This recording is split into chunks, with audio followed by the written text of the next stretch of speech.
Hi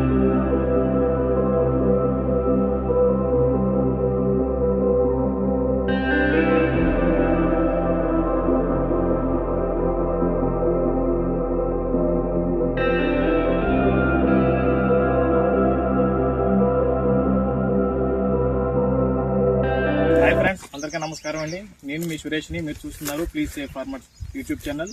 friends, మనం ఒక మంచి ఇన్ఫర్మేషన్ వీడియో తీయడానికి చాలా దూరం అయితే రావడం అయితే జరిగింది. సార్ పేరు శ్రీనివాసరావు గారండి. గత 30 సంవత్సరాల నుంచి ఉపాధ్యాయులుగా వర్క్ చేస్తున్నారు. సొంతంగా చాలా మంది వేల మంది పిల్లలకైతే విద్యను అయితే అందిస్తున్నారనమాట. అదే విధంగా ఎంతో మంది లక్షల మంది రైతులకి ఉద్దేశపరిచే విధంగా ఈ రోజుల్లో చాలా మంది వ్యవసాయానికి దూరంగా ఉంటున్నారు. ఈయన మాత్రం దానికి విభిన్నంగా వ్యవసాయానికి చాలా దగ్గరగా ఉంటూ తోటి ఉపాధ్యాయులకు కూడా వ్యవసాయం గురించి ఎంతో పరిజ్ఞానాన్ని అందిస్తున్నారు. ఇటువంటి విషయాలు మొత్తం మీకు నేను అందజేయడానికి ఇంత దూరం రావడం అయితే జరిగింది. ముందుగా సార్ గారి పరిచయం చూద్దాం. మిగిలిన విషయాలు సార్ గారి మాటలతోనే మనం విందాం. నమస్కారం సార్ శ్రీనివాసరావు. నమస్కారం సార్, మీరు ఎంతో మందికి నేను ఆల్రెడీ వస్తూ మీ దగ్గర స్కూల్ దగ్గర కూడా రావడం అయితే జరిగింది. చాలా మంది పిల్లలు ఎంతో డిసిప్లైన్ గా, నేను ఎప్పుడు చూడలేంత విధంగా పిల్లలు అయితే మాకు అక్కడ కనిపించారనమాట. నిజమేనండి, అది చాలా నిజం సార్, చాలా వరకు నిజం. మేము అక్కడ ఒక 1 అవర్ మీ దగ్గర ఉన్నట్టున్నాము. 1 అవర్ లో చాలా సార్లు అదే ఆలోచించాం కూడా, ఇంత పిల్లలు ఎంత డిసిప్లైన్ గా ఎలా ఉంటున్నారు ఇక్కడ అన్నట్టుగా అనుకున్నాము. మిమ్మల్ని చూసిన తర్వాత ఆ విషయం మనకు అయితే అర్థమైంది అనమాట. ఎలా సార్, మీరు అటు వ్యవసాయం, అటు మీ వృత్తిపరంగా మీరు ఉపాధ్యాయులుగా ఉంటున్నారు కదా, ఈ 2 సేవలను ఎలా అందిస్తున్నారు? మీకు ఎలా పాసిబిలిటీ అవుతుంది? పాజిబిలిటీ ఏం లేదండి, ఇష్టంగా ఉంది కాబట్టి నాకు పాజిబిలిటీ అవుతుంది. వ్యవసాయం అనేది ఇష్టము, 10 మందికి విద్యను బోధించడం అనేది కూడా ఇష్టమే. కాకపోతే నాకు బేసిక్ వచ్చేసి మా 4 ఫాదర్స్ నుంచి మేము ఉపాధ్యాయుల కుటుంబం నుంచి వచ్చాను నేను. అదే నాకు వచ్చేసి జీవన విధానము మొదలు కావడం అనేది స్కూల్ ఎస్టాబ్లిష్ చేశాను నేను. 1980లో స్కూల్ ఎస్టాబ్లిష్ చేశాను. కాకపోతే నేనున్న ప్రాంతం అంతా వ్యవసాయ ఆధారిత ప్రాంతం అన్నమాట. అంటే నా దగ్గరికి ఎక్కువ పిల్లల తల్లిదండ్రులంతా వ్యవసాయం మీద డిపెండ్ అయ్యి వచ్చే కల్టివేటర్స్, తర్వాత వ్యవసాయ కూలీలు, మధ్యతరగతి చిన్న తరగతి వ్యవసాయదారులు వస్తుంటారు. కాబట్టి వాళ్ళు మాకు ఫీజులు కట్టే క్రమంలో ఎప్పుడు మేము ఫీజులు అడిగినా కానీ వాళ్ళు ఎప్పుడు మాకు పంటలు నష్టం వచ్చినాయి, మాకు పంటలు సరిగ్గా పడలేదు, మా అది నష్టపోయినా ఇది నష్టపోయినా అనే క్రమంలో కొన్ని సంవత్సరాల తర్వాత ఆలోచిస్తే నేను కొంత పొలాన్ని సేకరించుకున్నాను. సొంతంగా ఒక పొలాన్ని మోస్తరుగా ఒక 25-30 ఎకరాల పొలం వరకు సమీకరించుకొని ఇందులో నేను గుర్తు తీసుకుని, అంటే కౌలు తీసుకొని పొలం వ్యవసాయం చేస్తే మళ్ళీ నష్టపోతాను. మా సొంతంగానే పొలాన్ని మేము వేరే వాళ్ళకి కౌలుకి ఇస్తే వాళ్ళు ఇదే ప్రశ్న చెప్తారు, నాకు ఫీజులు కట్టేటప్పుడే నాకు పంట నష్టం అంటున్నాడు. నేను కౌలుకి ఇస్తే కానీ వాడు మళ్ళీ మొత్తం నాకు నష్టం వస్తుంది, నేను కట్టేనంటే ఎందుకు నష్టపోవడం ఎందుకని. అరే, వ్యవసాయం మనమే చేసి వ్యవసాయంలో నష్టాలు ఏ విధంగా వస్తున్నాయి, దాన్ని ఏ విధంగా తీర్చాలా అన్నట్టు కనీసం 4 ఐడియాలు కన్నా వ్యవసాయం ఏ విధంగా చేయాలా, చేస్తే నష్టాలు వారిని ఏ విధంగా తప్పించుకోవచ్చు ఏదైనా తెలియజేద్దామనే ఉద్దేశంతో నేను ఇంత కష్టపడి ఒక పక్కన స్కూల్ నడుపుతూ, నేను 93లో ఎస్టాబ్లిష్ చేసిన స్కూల్ అట్నే క్రమశిక్షణతో పద్ధతిగా నడుపుతూ వ్యవసాయాన్ని కూడా ఒక ఆప్షన్ అనమాట, ఒక భాగంగా. అంటే మీరు తీసుకున్న పొలం మొత్తం కౌలుకి చేయకుండా మీరే సొంతంగా కల్టివేషన్ కూడా చేస్తున్నా. మొత్తం 30 ఎకరాలు కూడా కల్టివేషన్ లో ఉంది ఇప్పుడు ఈ రోజుల్లో కూడా. మొత్తం ఏ పంటలు వేశారు సార్? మొత్తం నేను ఎక్కువ వచ్చేసారు అందరూ ఆపోజిట్ అనమాట. అందరూ వచ్చేసి ఈ పంట వేస్తే నష్టం వస్తుందంటే ఆ నష్టం వచ్చే పంటనే వేస్తారు. దాన్ని ఒక సక్సెస్ తీసుకుంటారు, ఛాలెంజింగ్ గా తీసుకుంటారు అనమాట. ఇప్పుడు మినుము వచ్చేసి లాస్ట్ ఇయర్ దాకా బిఫోర్ లాస్ట్ ఇయర్ ఈ సంవత్సరంలో ప్రతి ఎకరానికి 10 క్వింటాలు వచ్చింది. ఓకే, అందుకోసం ఏమని లాస్ట్ ఇయర్ వచ్చేసి అందరు చాలా మంది రైతులు, చిన్న సన్నకారు రైతులందరూ కౌలు తీసుకొని విపరీతంగా 1000 ఎకరాలు మినుము వేశారు. కానీ మినుముకు వస్తున్నటువంటి రోగాలు ఏంటివన్నీ గుర్తించకపోవడం వల్ల కంప్లీట్ వచ్చేసి వాష్ అవుట్ అయింది. అందరూ నష్టపోతే ఆ సమయంలో నేను ఈ నానోగోల్డ్ అనేది, ఈ నానో యూరియా అంటే నేను యూట్యూబ్లో సెర్చ్ చేస్తున్నప్పుడు క్రమంలో కొద్దిగా నానో యూరియా అంటే ఇది ఎంతో మంది ఎన్నో మందులు చెప్తున్నారు, ఎన్నో అన్ని బయోలు ఇస్తున్నారు, అవి ఇస్తున్నారు, మేము పెస్టిసైడ్ షాప్ పోతే ఈ మందు ఏంటి గ్రోత్ అవుతుంది అని చెప్తున్నారు. అదే క్రమంలో నేను ఈ యూట్యూబ్లో సెర్చ్ చేస్తున్నప్పుడు నానో అనేది వచ్చింది. నానో అంటే ఏదో నాకు కూడా అర్థం కాలేదు. తర్వాత డైరెక్ట్ చూద్దాం అని చెప్పి నేనే నానో యూరియా వాళ్ళకు, నేను అదే నానో మహతీత్ ఎక్కువ కంపెనీ వాళ్ళకు ఫోన్ నెంబర్ తీసుకొని ఫోన్ చేశాను. సరే, అప్పటికి నా పంట వచ్చేసి మినుము పంట వచ్చేసి 40 రోజులు దాటిపోయింది. 40 సంవత్సరం సార్, పోయిన సంవత్సరం. అప్పుడు నేను వాళ్ళ ద్వారా నానో యూరియాను కొద్దిగా నేను అప్లై చేసి నానో యూరియా, నానో గోల్డ్ వాళ్ళు ఇచ్చినటువంటి ఆ సజెషన్ తీసుకొని అందరి పంటలు మొత్తం స్మాష్ అయినప్పటికీ కూడా నాకున్న దాంట్లో ఎకరానికి ఒక 5-6 క్వింటాల వరకు నేను పండించగలిగాను. అంటే మీరు అన్ని రకాలు ప్రయత్నిస్తూ దాంతో పాటు ఒక యూట్యూబ్ లో నానో గోల్డ్, నానో యూరియా గురించి తెలుసుకుని ఇది కూడా చూద్దాం ఎలా ఉంటుందో అని ఒక ప్రయోగాత్మకంగా చేయడానికి మంచి గ్రోత్ ప్రమోటర్ అనమాట. ఎందుకంటే గ్రోతింగ్ అనేది మత్స్యం ఇప్పుడు ఉన్నటువంటి ఈ అపరాల పంటల్లో పెసర కానీ, మినుము కానీ, అలసంద కానీ ఇటువంటి అపరాల పంటల్లో వచ్చేసి షార్ట్ పీరియడ్ అంటే దాని మొత్తం పంటకాలం అంతా కలిసి 90 రోజులు, 3 నెలల పంటకాలం. ఆ 90 రోజుల్లోనే అది 90 రోజుల్లో ఇత్తనం మొలసాలా, మొక్క కావాలా, తర్వాత పూత కావాలా, కాయ కావాలా, అది చనిపోవాలా. బలాల మొత్తం అన్ని కూడా ఈ 90 రోజులు కావాలా. మేము ఇచ్చేటువంటి ఈ స్థూల పోషకాలు ఇస్తాం. ఎంతసేపు ఉన్నా కానీ ఎకరాకు 2 మూటలో 3 మూటలో యూరియానో డిఏపీ పొటాష్ వేస్తాం. కానీ సూక్ష్మ పోషకాలు అనేది లేకపోవడం వల్ల గ్రోతింగ్ అనేది తగ్గిపోతుంది. గ్రోతింగ్ లేనప్పుడు ఆటోమేటిక్గా వచ్చేసి నీకు పంట అనేది దిగుబడి తగ్గిపోతుంది. అంటే మహదీటెక్ కంపెనీ వాళ్ళు మందులు తీసుకొచ్చారు, వీటికైతే ఉపయోగించారు, మీకు మంచి రిజల్ట్స్ అయితే లాస్ట్ ఇయర్ రావడం జరిగింది. లాస్ట్ ఇయర్ నేను వచ్చేసి సక్సెస్ అంటే పర్వాలేదు, అందరూ కూడా నష్టపోయినా నా పెట్టుబడి వరకు నేను తీయగలిగాను. పెట్టుబడి వచ్చేసింది. ఈ సంవత్సరం స్టార్టింగ్ నుంచి నేను ఆ మహదీటెక్ వాళ్ళ ద్వారా నేను సంప్రదించి అప్ టు డేట్ అనమాట, ఎవరి వీక్ వాళ్ళ మందులు అవసరమైనప్పుడల్లా ఏమేమో ఎప్పుడెప్పుడు ఉపయోగించాలని చెప్పి కనుక్కొని రెగ్యులర్గా వచ్చేసి ఈ సంవత్సరం కంప్లీట్ టోటల్గా స్టార్టింగ్ 10 డేస్ నుంచి అంటే 10-15 డేస్ నుంచి నేను నానో గోల్డ్ను యూజ్ చేసుకుంటాను. అంటే ఇప్పుడు మీరు వాడింది ఇప్పుడు మనం చూస్తున్న మిరప పంట అండి. మిరప పంట ఏ విత్తనం వేస్తారు సార్? ఇది అంకుర్ T9. అంకుర్ T9 వేస్తారు. ఇప్పుడు ఎన్ని రోజుల పంట కాలం అయిందండి? ఇది యాక్చువల్గా వచ్చేసి 95 రోజులు అయిందండి, ఇంకా పచ్చగా ఉందండి. అవునండి, అందుకనే అడుగుతున్నాను. ఎందుకంటే ఆల్రెడీ పక్క నుంచి కూలోళ్ళు కట్ చేస్తున్నారు. 90 days crop, 85 to 90 days crop ఉంటుంది మినిమం. అయితే ఇంకా గ్రీనరీగా ఉంది, కాయ కూడా తయారైంది. తారీఖు వచ్చేసి దగ్గర 92 రోజులు అయింది. అంటే నాకు నానో గోల్డ్ వాళ్ళు పరిచయం అయిన తర్వాత, ఈ మహదీటెక్ వాళ్ళు పరిచయం అయిన తర్వాత నానో గోల్డ్ అనేది దాని మీద నేను మళ్ళీ వాళ్ళు చెప్పిన మాట వినకుండా నేను మళ్ళీ చెక్ చేసుకుంటాను. పోషకాలు అనేవి నిజమా కాదా, దీనికి ఐడెంటిఫికేషన్ ఉందా లేదా, అందరు బయోలు మాదిరి అందరూ ఏదో ప్యాకింగ్ చేసి ఇస్తున్నారు కదా అని కొన్ని యూట్యూబ్లలో దీని మీద చర్చ వాటిలో చూస్తున్నా. అయినా కానీ వాళ్ళు చెప్పేదానికంటే ముందు మనము స్వయంగా మనము అనుభవించి చూద్దామని చెప్పి నేను నానో గోల్డ్ తీసుకొచ్చి సరే ఈ సంవత్సరం కంప్లీట్ నానో గోల్డ్ మహదీటెక్ వాళ్ళ మీద ఆధారపడి వ్యవసాయం చేస్తాను. లాస్ట్ ఇయర్ మంచి రిజల్ట్ చూశారు కాబట్టి లాస్ట్ ఇయర్ 50 డేస్ అంటే నేను మధ్యకాలంలో నుంచి నేను వాళ్ళతో పరిచయమైనా. ఈ సంవత్సరం స్టార్టింగ్ నుంచి నేను A1 విత్తనం వేసినప్పటి నుంచి వదులుకొని. అయితే అన్నిటికంటే ముఖ్యమైనది చాలా మంది రైతులు వచ్చేసి విత్తనాన్ని వచ్చేసి సీడ్ షాప్ లో తీసుకొని వచ్చి ఇమీడియట్లీ రేపు విత్తనం దినంగా పొద్దునే తీసుకొచ్చి విత్తనం వేసేస్తున్నాను. కానీ నేనేం చేస్తున్నాను అంటే విత్తనాన్ని 24 గంటల ముందు నేను విత్తన శుద్ధి చేసి వేస్తున్నాను. ఖచ్చితంగా విత్తన శుద్ధి లేకుండా ఒక గింజ కూడా భూమి లేదు. స్టార్టింగ్ లో వచ్చి తెగులు అక్కడనే మేము సగం ఖచ్చితంగా విత్తన శుద్ధి, డెఫినెట్లీ విత్తన శుద్ధి ఏ విధంగా చేస్తున్నారండి? నేను వచ్చేసి కాన్ఫిడర్ వచ్చేసి 1 కిలోకి వచ్చేసి 2 ml కాన్ఫిడర్, ఒక 5 గ్రాముల కిలోకి 5 గ్రాముల సాపు ఈపీఎల్ వాళ్ళది కానీ ఇతర ఏ కంపెనీ సాపు తీసుకొని మొత్తము శుభ్రంగా విత్తనం శుద్ధి చేసుకొని మిక్సింగ్ చేసి పెట్టుకొని బాగా విత్తనాలు ఆరబెట్టి ఒక 24 గంటలు ఒక గోనె సంచులో, మందు సంచులలో కాదు, ప్లాస్టిక్ సంచులో కాకుండా గోనె సంచులలో నిల్వ చేసి పెట్టి ఒక 2 days 3 days తీసుకొచ్చి నేను విత్తనం వేస్తాను. తర్వాత నుంచి నానో గోల్డ్ ఈ ప్రోడక్ట్స్ వాడి ఎప్పటి నుంచి మొదలు పెట్టారు? నేను కరెక్ట్ 20 రోజుల్లో అంటే ఈ చెట్టుకు వచ్చేసి 2 ఆకులు 3 ఆకులు ఉన్నప్పుడు కొడితే కింద కలుపు మొక్కలు మీద కొడితే అది గ్రోత్ పెరిగిపోతుందని ఒక 21 రోజుల్లో మనకు వచ్చేసి ఒక 4-5 ఆకులు చెట్టు కొంచెం పెరిగిన తర్వాత నేను వాటర్ పెట్టుకొని కంపల్సరీ వాళ్ళు చెప్పారనమాట, ఖచ్చితంగా నీళ్లు తడి అనేది భూమిలో 10% ఉన్నప్పుడు మాత్రమే ఇది నానో అనేది పనిచేస్తుంది. అందుకోసమని నీళ్లు పెట్టిన వెంటనే మేము 21 రోజుల నుంచి ప్రతి 10 రోజులకు ఒకసారి ఖచ్చితంగా వచ్చేసి ఈ నానో ఎరువులను పిచికారీ చేస్తాం. ప్రతి 10 రోజులకి ఎంత మోతాదులో వాడుతున్నారు? 1 లీటర్ మేము ట్రాక్టర్ స్ప్రేయర్ మాది మా డ్రమ్ము 500 లీటర్ల డ్రమ్ము, అందులో 500 లీటర్ల వాటర్ పడుతుంది కాబట్టి 1 లీటర్కి వచ్చేసి ఇది మామూలుగా ఆరుతడి పంట కాబట్టి 90 రోజుల పంట కాబట్టి 1 లీటర్కి 505 ml నానో గోల్డ్ యూజ్ చేస్తున్నాం.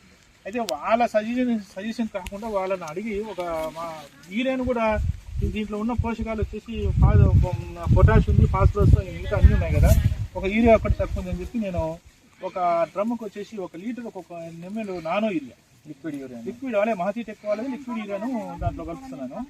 అది వేసిన తర్వాత అయితే గ్రోత్ వచ్చేసి ఆ సమానంగా వచ్చేసింది అనమాట, ఎక్కడ కూడా మిస్ కాకుండా. అంటే 1 లీటర్కి 5 ml చెప్పి నానో గోల్డ్ వాడతాను. నానో గోల్డ్ వాడతా 1 లీటర్కి 1 ml వచ్చేసి యూరియా వాడతాం. అది ఎంతవరకు లాస్ట్ రౌండ్ అంటే 70 రోజుల వరకు మేము నానో గోల్డ్ 78 రోజులు ఉపయోగించాం. లాస్ట్ 10 days 15 days ఉండగా ఎన్పీకే నానో ఎన్పీకేని నానో ఎన్పీకేని కొట్టి వదిలేసింది. అంటే పంట 75 రోజుల వయసు వచ్చిన తర్వాత ఇక నానో గోల్డ్ మానేసి నానో యూరియా అది నానో ఎన్పీకే వాడడం అయితే జరిగింది. అంటే సార్ మీరు అటు పిల్లలకి విద్యాబోధన చేస్తున్నారు, ఇటు వ్యవసాయం కూడా చేస్తున్నారు. చాలా మంది ఈ రోజుల్లో టైం మేనేజ్మెంట్ అనేది సెట్ అవ్వడం లేదు. ఎందుకంటే నేను ఎంతో ఎక్కువ కష్టపడిపోతున్నాను, నాకు సమయం లేదు, ఉంటే నేను ఏదో చేద్దానేమో అని అనుకుంటారు తప్ప వాళ్ళ కోరికలు అయితే ఫుల్ఫిల్గా చేయలేకపోతున్నారు. మీరు అటు పిల్లలకి విద్యాబోధన చేసుకుంటూ ఇటు వ్యవసాయం కూడా చేస్తున్నారు. ఈ టైం మేనేజ్మెంట్ అనేది మీకు ఎలా చేస్తున్నారు, మీకు ఎవరెవరు సహకరించారు సార్? యాక్చువల్గా వచ్చేసి నాకు సమయము అంటే కష్టంగా ఎప్పుడు నేను స్వీకరించలేదు సార్. ఇప్పుడు చాలా ఇష్టంగా స్వీకరించాను కాబట్టి నాకు టైం మేనేజ్మెంట్ అనేది పెద్ద సమస్య కాలేదు. ముఖ్యంగా నాకు ఎందుకంటే నాకు మిత్రులు మా దగ్గర మేము అందరం కలిసి వ్యవసాయం అన్ని పనులు స్కూల్ కానీ అన్నీ చూసుకుంటుంటాం. వీళ్ళందరూ బాగా సహకరిస్తారనమాట. అందువల్ల వాళ్ళ సహకారం ఉండడం వల్ల నేను నాకు ఇంకా సమయం ఎక్కువ ఉన్నా కానీ బాగా పనిచేయచ్చు అనే ఇష్టంతో నేను పొలానికి వస్తాను. వ్యవసాయం అంటే ఇష్టం కాబట్టి నాకు మేనేజ్మెంట్ అనేది సమయం మేనేజ్మెంట్ అనేది సరిపోతుంది అనమాట. నేను ఇష్టం లేకుండా ఊరికే టైంపాస్గా చేస్తే కొద్దిగా కష్టపడతాను. కానీ సార్ పరిచయం కూడా చెప్పండి. నవిరాసులు గారు. నమస్కారం అండి. ధర్మయ్య గారు. ధర్మయ్య గారు నమస్కారం. ఆయన హిందీ పండిట్. ఈయన మొత్తం వచ్చేసి ఓల్గా మేనేజర్గా పనిచేస్తుంటాడు. మొత్తం మేనేజ్మెంట్ అంతా చూసుకుంటారు. సార్ ఎలా సార్ మీ ముగ్గురు ఎలా వ్యవసాయం ఎలా ముందుకు తీసుకెళ్తున్నారు? సార్ మాకు సహకరిస్తున్నారు, సలహాలు ఇస్తుంటాడు, ఈ విధంగా పాటించలేదని చెప్తుంటాడు. సార్ ముందుండి మాకు నడిపిస్తుంటాడు. మేము పొలాలకు వచ్చేసి పొలంలో భాస్కర్ అబ్బాయి ద్వారా మేము అతనికి చెప్తుంటాం, విషయం చెప్తుంటాము, వచ్చిపోతుంటాం. ఆ ద్వారా పంట మాకు చేస్తుంటాం సార్. అట్లా సార్ అక్కడ వచ్చి మీరు గైడెన్స్ ఇచ్చి మన వర్కర్స్ ఇక్కడ తోటలో ఉన్న సూపర్వైజర్ మీరు గైడెన్స్ ఇస్తారు. మీరు చెప్పిన సలహా ప్రకారం ఆయన చేసుకుంటూ వెళ్ళిపోతుంటారు. మీరు అందరూ కలిసి అయితే ఒక మంచి దిగుబడులు రావడానికి అయితే చేస్తున్నాం సార్. అదే సార్, కలిసి ఉంటే కలదు సుఖం అంటారు కదా, అది కలిసి చేసుకుంటే ఎంత కష్టమైనా ఇష్టంగానే మనకి. సార్ కూడా దేంట్లో రాజీ పడ్డు. ఈరోజు మందు కొట్టాలంటే అది రాత్రి 7 గంటలైనా కానీ కంప్లీట్ చేయాల్సిందే మందు. మళ్ళీ రేపు దాన్ని వాయిదా వేయడము అట్లా చేయడం కాదు. 24 hours ఒక పంట పండిస్తున్నా అంటే దాని మీద చాలా కాన్సన్ట్రేషన్ చేసి అన్ని సెర్చ్ చేస్తాడు. యూట్యూబ్స్ కానీ లేకపోతే ఎవరైనా తెలిసిన వాళ్ళు కానీ అడిగి చేసి దాన్ని ఒక మంచి మార్గంలో తీసుకొస్తాడు. సార్ మీరు కొన్నవి ఆల్రెడీ ఇక్కడ తీసుకొచ్చారు. మీరు ఏమేమి వాడారు అనేది నేనే ఇస్తాను సార్ మీకు. ఇవి అసలు ఏం వాడారు, ఎలా వాడారు, ఇందులో మీకు ఇందా నాకు ఒకటి చెప్పడం కూడా జరిగింది. కొన్ని కారణాల వల్ల ఒక మందు వాడలేకపోయానని కూడా మీరే అన్నారు సార్. ఇప్పుడు ఇక్కడ సార్ ఏమన్నారంటే ఫ్రెండ్స్, మనకి సార్ ఏమన్నారంటే తీసుకోవడం చాలా తీసుకున్నారు, అన్నీ ఉపయోగించారు, కొన్ని కారణాల వల్ల కొన్ని వాడలేదు అని కూడా సార్ అయితే చెప్పారు. అది ఏంటి కారణం అనేది ఆయన మాటల్లోనే విందాం. సార్ నేనే మీకు ఇస్తాను, చూడండి సార్. మీరు ఏదైతే ఫస్ట్ నుంచి మేము వచ్చేసి రెగ్యులర్గా యూజ్ చేసి నానో గోల్డ్ అండి. మాకు వచ్చేసి నానో గోల్డ్ అనేది చాలా ఇంపార్టెంట్ మా పంట దిగుబడిలో. కానీ మేము పంటను ఈ పెంచి పోషించే క్రమంలో ఈ 90 రోజుల క్రమంలో దీని పాత్ర 70 రోజులు. ఎందుకంటే 20 రోజుల వరకు మేము 20 రోజుల నుంచి స్టార్ట్ చేస్తాం, అంటే ఒక 15-20 రోజుల నుంచి స్టార్ట్ చేస్తాం. ఎండింగ్ వరకు దాదాపు వచ్చేసి 6 సార్లు ఖచ్చితంగా నానోగోల్డ్ ప్రతి లీటరు నీటిలో 5 ml నానోగోల్డ్ను యూజ్ చేస్తాం. దాంతోపాటు మిక్సింగ్ కొద్దిగా యూరియా కూడా కలుపుతాం. తర్వాత వచ్చేసి ఎన్పీకే లాస్ట్ ఎండింగ్లో మాకు ఈ వస్తున్నటువంటి దిగుబడికి ఈ కాయ అంటే గింజ శాతం బాగా పెరగడం కోసము, గింజ లావు కావడం కోసము ఈ ఎన్పీకేని లాస్ట్ రౌండ్లో ఎన్పీకేని ఉపయోగిస్తాం అనమాట. అందులో పొటాషు, యూరియా, తర్వాత వచ్చేసి డిఏపి అన్నీ ఉంటాయి కాబట్టి. అయితే ముఖ్యంగా మేము ఒక్క ప్రొడక్ట్ను మేము తీసుకొని కూడా ఉపయోగించలేకపోవడం కారణం ఏమంటే, ఇది ధరణి శుద్ధి అనేది మహతిటెక్ వాళ్ళు పేస్ట్ రూపంలో ఇచ్చినారు. కాకపోతే పేస్ట్ రూపంలో మేము ఇది మా యొక్క డ్రిప్ లేకపోవడం ఒకటి, తర్వాత వచ్చేసి మేము వేసే ఈ అపరాల పంటల్లో దీన్ని పేస్ట్ను మేము ఆ కాలువల్లో నీళ్లు పెట్టడం ద్వారా ఈ పేస్ట్ను మేము దాన్ని అందించలేకపోయినాం. కాకపోతే మహతిటెక్ వాళ్ళకు మేము కూడా వినియోగించుకుంటున్నాం. దీన్ని పేస్ట్ రూపంలో కాకుండా పౌడర్ రూపంలో ఇస్తే మేము ఇస్తున్నటువంటి మామూలుగా సాధారణ ఎరువుల్లో కూడా కలుపుకొని మేము దీనికి ఈ భూమిలోకి ఇచ్చుకోవడానికి ఈ ధరణి శుద్ధిని ఆ విధంగా పౌడర్ రూపంలో ఇవ్వాలని కోరుతున్నాం. వాళ్ళు కూడా అదే విధంగా స్పందించి నెక్స్ట్ సీజన్లో ఖచ్చితంగా పౌడర్ రూపంలో ఈ ధరణి శుద్ధిని మేము ప్రోడక్ట్ను మేము మార్కెట్లోకి విడుదల చేస్తామండి అని చెప్పారు. కానీ మొత్తం పైన ఏంటంటే ఈ మహతిటెక్ వాళ్ళ సహకారం చాలా బాగుందండి. మాకు టైం టు టైం మాకు వచ్చేసి మా డబ్బులు ఇస్తే మాకు ఎరువులు ఇవ్వడమే కాదు, వాళ్ళ వ్యాపారం కంటే కూడా మా యొక్క ఫోన్ కాల్ రిసీవ్ చేసుకుని వెంటనే మాకు రెస్పాండ్ అయిపోయి మాకు టైం టు టైం వాళ్ళ యొక్క ప్రొడక్ట్స్ వచ్చేసి మా నానోగోల్డ్, ఎన్పీకే, యూరియా, ధరణి శుద్ధి లాంటివన్నీ కూడా మాకు టైం టు టైం వాళ్ళు పంపడం జరుగుతుంది. మేము ప్రతి రౌండ్లో పెస్టిసైడ్తో పాటు ఫంగిసైడ్, పెస్టిసైడ్ ఎంత ఇంపార్టెంట్గా భావిస్తామో ఖచ్చితంగా వచ్చేసి వీళ్ళ యొక్క ప్రొడక్ట్లు వచ్చేసి వేప నూనె, తర్వాత వచ్చేసి నానోగోల్డ్, ఇవన్నీ ఖచ్చితంగా వీళ్ళ యొక్క ప్రొడక్ట్లు అన్నీ కూడా మేము పెస్టిసైడ్కు, ఫంగిసైడ్కి ఇచ్చినటువంటి ఇంపార్టెంట్ అన్నిటి కూడా ఇస్తాం. దానివల్ల ఇది కేవలం మళ్ళీ పెయిడ్ వీడియో అని ఎవరు భావించవద్దు. స్వతహాగా నా సంపూర్ణంగా మనస్ఫూర్తిగా నా పొలంలోకి వచ్చి కంపెనీ వాళ్ళు, తర్వాత వచ్చేసి ఆ ప్రతినిధులు అందరూ సెర్చ్ చేసిన తర్వాత, పంటను పరిశీలించిన తర్వాత, దిగుబడి చూసిన తర్వాత ఈ వీడియో చేయడం జరిగిందండి. ఈ వీడియో చేద్దామని వాళ్ళు అడగడం ద్వారా నేను నా ఒపీనియన్ చెప్తున్నా. ఖచ్చితంగా చాలా పని చేస్తున్నాయని మనం, ఎందుకంటే భూమిలో ఎక్కువ స్థూల పోషకాలు ఉపయోగిస్తున్నాం కానీ సూక్ష్మ పోషకాలు ఉపయోగించడం లేదు. దానివల్ల పంట దిగుబడులు అనేది తగ్గిపోతున్నాయి. మనం ఉపయోగించే స్థూల పోషకాలు అంటే ఎరువుల వల్ల భూమి వచ్చేసి విపరీతమైనటువంటి సౌడు పారిపోతుంది. దాని నుంచి బయటపడి తక్కువ ఖర్చుతో ఎక్కువ పంటను సాధించాలంటే ఖచ్చితంగా మహతిటెక్ వాళ్ళ యొక్క నానో ఎరువులను ఉపయోగించాలని చెప్పి మేము కోరుకుంటున్నామండి. మేము ఉపయోగించాం, మేము లబ్ధి పొందాం. ఆ పంట కూడా మొత్తం అందరూ పరిశీలించి వీడియో కూడా తీసుకోవడం జరిగిందండి. ఇది ఫ్యాక్ట్. ఫ్రెండ్స్, సార్ చెప్పిన అయితే మీరైతే చూశారు కదా, చాలా వరకు ఎన్నో రకాల మందులు వాడారు సార్, ఎన్నో వాడారు. వాటితో పాటు వీటిని కూడా వాడారు. వాడిన తర్వాత వీటి రిజల్ట్ ఆయన గుర్తించారనమాట. ఇవి బాగా పనిచేస్తున్నాయని చెప్పి గుర్తించడం వల్ల లాస్ట్ ఇయర్ సగం క్రాపే వాడాను, పూర్తి క్రాప్ వాడలేకపోయానని చెప్పి సార్ అయితే చెప్పడం జరిగింది. ఈ క్రాప్ డే 1 నుంచి జనరల్గా మనం వాడే ఏమైనా తెగులుకు వాడే తెగులు మందులతో కలుపుకొని బలాల వరకు కూడా వీటిని మాత్రమే ఉపయోగించాను, వేరే అయితే ఏమీ వాడలేదని చెప్పి డైరెక్ట్ సార్ చెప్తున్నారు. మేము ఆల్రెడీ క్షేత్రానికి కూడా రావడం అయితే జరిగింది. మహతీటెక్ కంపెనీ వారు నాతో కూడా మాట్లాడారు. మా గురించి కూడా మీకు అయితే తెలుసు. డైరెక్ట్ ఫార్మర్తోనే మనం మ్యాక్సిమం వీడియోలు అయితే చేస్తాం, లేదా స్వతహాగా మనం ఉపయోగించిన తర్వాత వాటిని అయితే వీడియోలు అయితే చేస్తాము.